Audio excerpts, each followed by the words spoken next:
Hello दोस्तों, जैसा कि आप सब जानते हैं, कल रात बलूचिस्तान यकजहती कमेटी के लोग इस्लामाबाद पहुंचे, लेकिन उनको इस्लामाबाद में दाखिल नहीं होने दिया गया।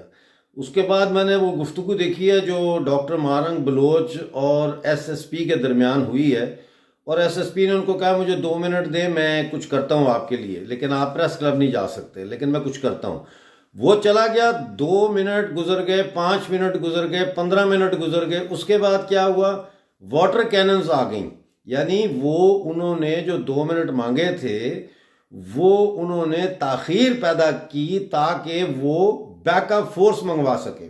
उसके अलावा वहाँ पुलिस आई, उन्होंने सर्दी में बच्चों पे, औरतों पे, नौजवानों पे, बूढ़ों पे, और उसमें 80 साल की औरत भी शामिल है जो बलूचिस्तान से लॉन्ग मार्च के साथ आई है अपने बेटे का जो है वो पता करने के मेरा बेटा कहाँ है। ये लोग जबरी लापता अफराद और जो जाली एनकाउंटर्स में मारे जा रहे हैं लोग, उनका एहतजाज कर रहे थे।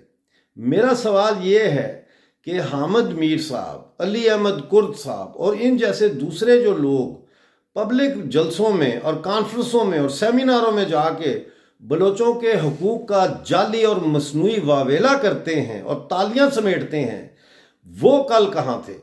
कहाँ था हामिद मीर साहब? आपका वो वजदान, आप क्यों नहीं पहुंचे? अली अहमद कुर्द क्यों नहीं पहुंचे? क्या आप लोगों को पता नहीं था कि ये इस्लामाबाद में दाखिल होंगे?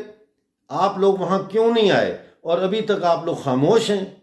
एक बच्ची जो है, डॉक्टर, यंग लड़की है, वो डॉक्टर मारंग बलोच, जो तुरबत से, कोयटा, खजदार, पता नहीं कहाँ कहाँ से होती हुई डेरा गाजी खान, तौसा, डेरा इस्माइल खान से होते हुए वो लोग पहुँचे इस्लामाबाद।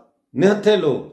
मैं समझता हूँ कि मैं नहीं कहना चाहता, कोई ऐसा लफ्ज़ इस्तेमाल नहीं करना चाहता उन लोगों के लिए जो कल वहाँ नहीं पहुँचे, लेकिन ये बहुत बड़ा सवालिया निशान है कि असल में हकीकत में बलोचों के हकूक़ की आवाज़ अगर बुलंद करनी है तो कल वहाँ मौजूद होना चाहिए था। और अब इनको गिरफ्तार करके ले गए बलोच वहाँ से और मार धाड़ की है।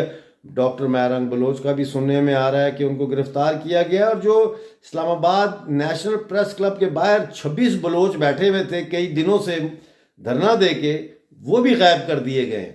ये है पाकिस्तान में इंसाफ मांगने वालों के साथ सलूक।